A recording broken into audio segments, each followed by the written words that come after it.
आज आम आंदोलन मुख्य कारण है कलेक्टर माध्यम आम जिलापाल माध्यम चारि दफा दाबी नहीं आम आज आंदोलन करुचु। ये आंदोलन तीव्रतर हम आग को आहुरी बढ़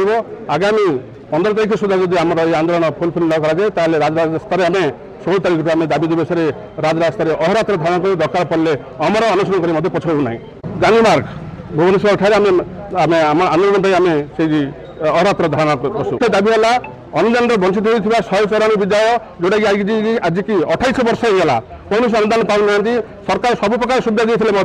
ना मागणा पुस्तक मिलूँ ना बाइसाइकेल मिलूँ ना एमवे मिलूँ। बड़ा दुखर परिताप विषय माननीय मुख्यमंत्री मोहन चरण माझी से राजरास्तार कहते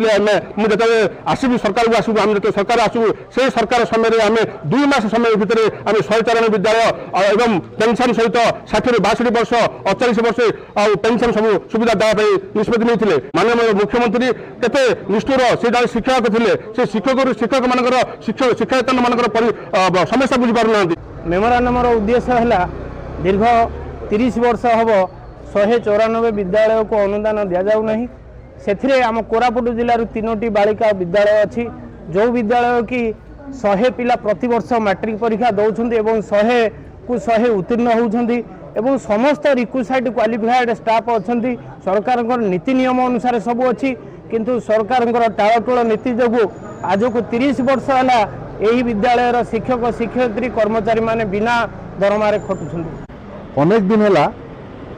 194 स्कीम गोटे कर सरकार से 194 स्कीम कौन स्कूल आज पर्यंत टंकाटे भी अनुदान पाऊना